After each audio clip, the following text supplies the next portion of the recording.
The world as we know it is going through a period of change and transition.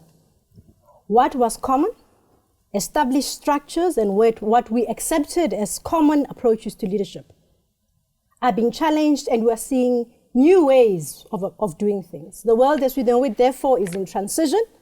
And the question is, what type of leadership approaches do we need to chart the world to a better future, where everybody is included and we leave no one behind?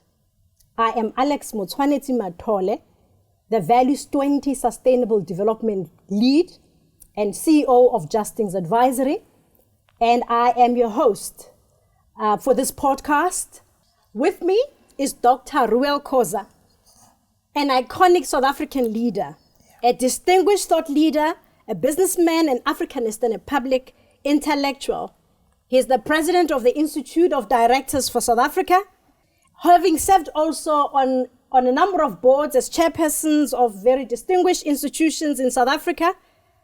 And he contributed to the development of the King Code on corporate governance, which is now a global benchmark on corporate governance. He is the Chancellor of the University of KwaZulu-Natal, an accomplished author, and so we go. With him is Dr. Dumisani Magadlela. He is an executive coach. He is he's a leader in skills development facilitation with a deep passion for Ubuntu. He is an author, and among some of his esteemed books is a book called Ubuntu Coaching and Connection Practices. And he coaches both in South Africa and globally. And then with me, we have Professor Charlene Lew, an amazing lady with the University of Pretoria's Gordon Institute of Business Science. She holds a doctorate in psychology and teaches on behavioral and strategic decision making. She chairs the GIBS Ethical Business in Complex Contexts research community, and her company, Psyquenza, focuses on behavioral change intervention and customized assessment tools. So you may ask, what is Values 20? A couple of months ago, the University of Pretoria's Gordon Institute of Business partnered with the Values 20 initiative called Values 20, which is really around focusing on values-led leadership and promoting values-led society. The challenge that we have is that when you look at the world, a lot of the sustainable development goals that have been set are not being met, and at the root of that is the question around values. You see, values inform decisions. Values inform choices. Values inform policy formulation. That which we prize, we follow. That which we prize, we prioritize. And that which we prize, we act upon. And we are saying the conversation around values should be at the center of policy formulation. So the Values 20 initiative is really focusing on evidence-based, human-centric research to focus and to inform policy formulation, particularly for G20 countries. But also what we're saying is that there's a need for conversation across countries, and specifically in South Africa, around what does it mean to have values-based leadership. We are focusing specifically on the value around Ubuntu, which is a South African concept that says, I see you. Whilst I'm seeing myself, I see you.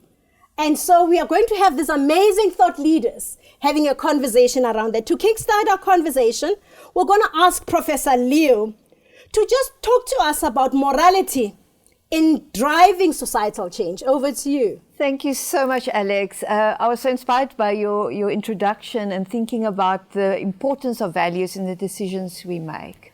And your explanation of what Ubuntu is. You know, Africa has a wonderful relational philosophy of morality. What is good determines on the quality of the solidarity between people. We're not rule-bound in that way, but we're rather driven by a passion to care, passion for harmony, and a passion to really, really connect and see eye to eye. And this is something that we want to learn from the absolute thought leader in this space today. what we hope to do, I guess, is to shift not only the conversation, but to also shift the hearts and minds of people to actually start acting upon this Ubuntu again. In society, we adopt norms from other people where we believe that others expect us to do something, or we see it in other people. We expect other people to behave in a specific way. So we tend to do what we think others want us to do, and we tend to do what we expect other people to do. And that's why having a fantastic role model in the form of Dr. Reuel Khoza here today to talk about his lifelong experience around Ubuntu, hopefully, and I believe it will, ignite a passion for Ubuntu not only in the people in Africa, but also in the people across the world. Thank you for the opportunity. Absolutely brilliant. You know, many people say values are nebulous. They're fuzzy. And when it comes to decision making, particularly when it comes to complex issues, people wonder, can it be done? So we're going to ask, Dr. Dumisani to have this conversation with, Dr. Khoza, because he's lived it. Yeah. I have a conversation with him about how do you live values-based leadership within a context of Ubuntu. Thank you. Thank you for your beautiful introduction, Alex. Really enjoyed that, and it put us in the right frame for us to focus on this very important subject. And thank you, Prof. Charlene, for really understanding that this is not just a South African or African thing. This is a global, this is a universal phenomenon, that humanity needs these principles and values now that our esteemed leaders like Dr. Reuel Khoza have been teaching us, espousing for decades, saying this is what we need, especially in business. So, Dr. Khoza, thank you for being with us here today again. Just to kick off, what does Ubuntu mean to you, and how has it evolved in your own journey as a leader in business and in life in general? Well, thank you very much, Dumisani and the colleagues. Alex, I think you've been very, very kind in introducing me.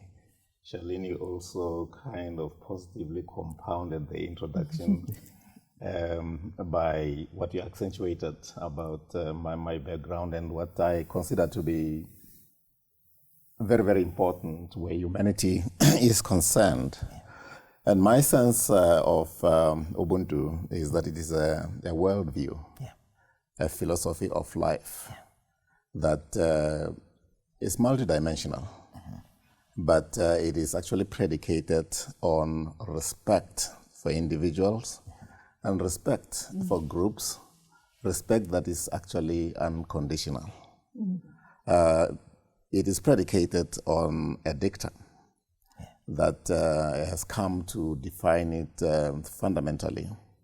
You find it in all African languages, particularly in South Africa, but it got popularized in Nguni as Ubuntu. Ubuntu is translatable to all the African languages. It will be Umono in Shangaan, it will be Butu in Sesotho, it would be, you could translate it to all 7 languages as it were in Nguni. In virtually all of the Nguni cluster of languages, it is Ubuntu. But what is it about? I said it's a worldview predicated on respect for humanity. It's multidimensional. Socially or sociologically, it bespeaks the interconnectedness of humans. In economic terms, it bespeaks concepts like cooperation, concepts like teamwork. The teamwork is a function of what flows philosophically from me caring about you and you caring about me. I am because you are because we are. We are an interdependent species. Ubuntu actually advocates that interdependence is a much more superior value to independence, which is a value that the Western world really cherish. You must be independent. You must be self-sufficient. We are not saying that people should not show a measure of independence, but if you actually say that actually dominates your life, you miss the point about humaneness. You miss a point about humanness. You also miss the point about humanity. At one stage, I argued the point with my mentor, Dr. Konrad Strauss, who passed away last year, bless his soul. He challenged me at one lunch saying, Khoza, this Ubuntu thing is nebulous. Why don't you go for hardcore philosophies such as Cartesian philosophy? Have you read René Descartes? And as I happen to have read him, and I fundamentally differ from him. He may have influenced an entire era in Europe, but I don't believe that makes him right. Because his core dictum is cogito ergo sum. I think, therefore I am. And I believe I am because you are because you are the superior value. I'll tell you why. Cogito ergo sum presupposes that what you think in the lonely citadels of your brain makes you human. And nothing could be further from the truth. The fact that you think does not render you independent of the rest of humanity. From the time he was born, he was dependent on his mother, dependent on his father, and dependent on those around him. He did not even have a language. The language is something that you share, and in common with others, you can build on that. You can build concepts. You can build philosophies. Perhaps I should actually stop there for the time being. And it's such a deep, profound way to articulate the essence of being human. Thank you for sharing that. This is incredibly enriching. I wanted to just come back to your own journey, your own story, Dr. Khoza, around, maybe share a little bit around your own upbringing and then the lessons you learned where Ubuntu needed to be, I can't say deployed, but visible. Just one or two anecdotes around that. As we grew up, I grew up in a peri-urban, if you like, perhaps rural area, brought up by two sets of parentage, my grandparents and my parents. There are a number of philosophical statements that my grandparents, for instance, inculcated in us. The idea of caring for your cousins and your cousins caring for you. The idea of living a life that is ethical. They didn't use the word ethical. But my grandmother, for instance, would, if you did something that was inimical to your cousins, she would castigate you as aunadzana. In fact, you don't have your 100% faculty. Anybody with 100% faculty would not do that to the cousin. Because if your cousin did that in return to you, you would not like it. And as we grew up in the community, if you did something dastardly, such as rape, such as hurting other people, theft, murder, the community would actually say asimoto or aguyanumuntu. What that means is that in fact you have earned yourself the wrath of humanity. They don't mean that you have actually, by dint of doing that, you cease to be human and humane. They don't mean that you don't exist, but you exist in a mold that is inimical to humanity and that actually disqualifies you from being a member of humanity. In isiZulu, there is a concept called inswelaboya. Yeah. What you lack is just, a fairly skin of an animal. Otherwise you're an animal. So your humanity, you actually you earn by dint of doing good to others. Being humane. Being humane and human. Yeah.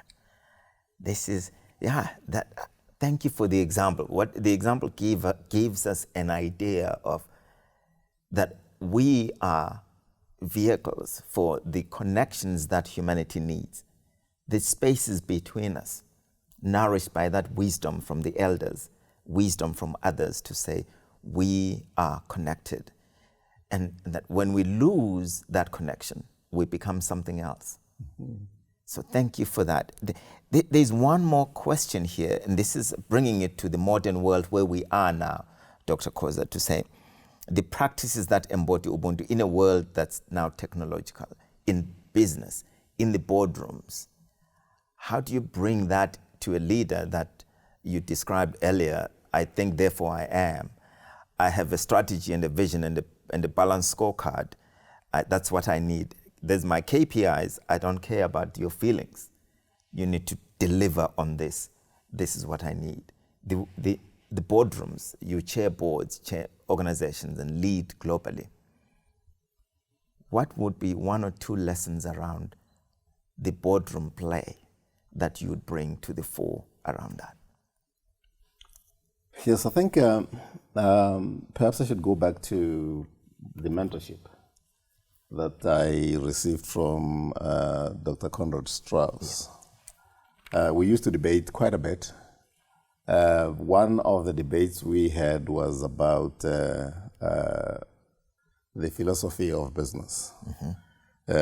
One morning he just said to me, Khoza, this Ubuntu of yours, it's a bit nebulous. It's pie in the sky. I want to tell you that business is not a democracy. Yeah. And I paused a little bit because you don't just respond like that to a Conrad Strauss who is your mentor, your ultimate mentor. Yeah. And I said, Dr. Strauss, if it is not a democracy, what is it? Yeah. Now it was his turn to pause, because I don't believe he had actually thought about the antithesis of a democracy. And as he was pausing, I came to his rescue and I said, then it must be an autocracy. Oh. And he paused some more and I said, in a world that is growing in complexity, if you fancy you can figure it all alone, you're mistaken. In fact, you'll be enlarging the blind spot in your vision.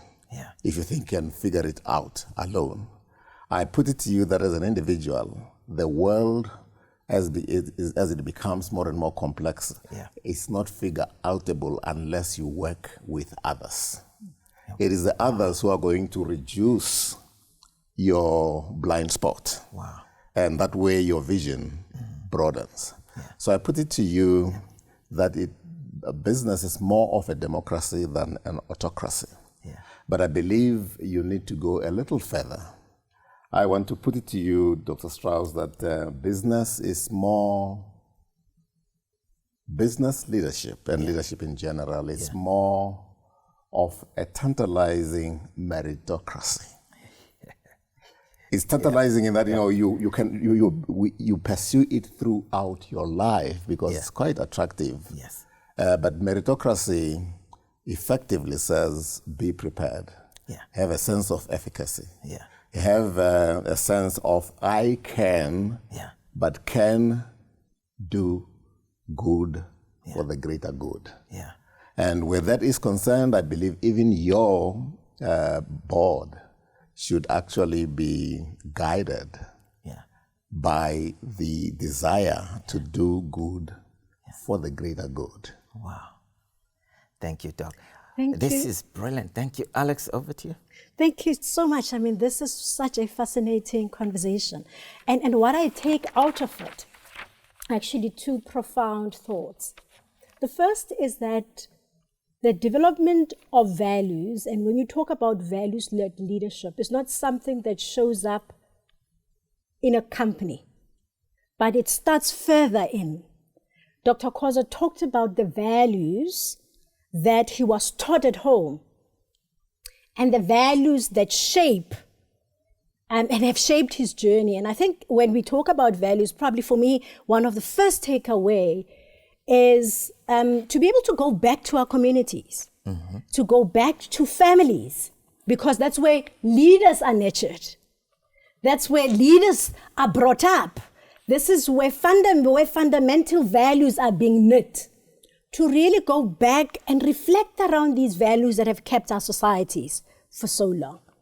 And then the second part of the conversation is around saying businesses are actually ecosystems.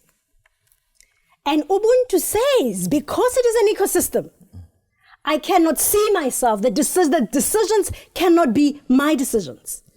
But the decisions of the ecosystem work, and the machine moves properly when I see you.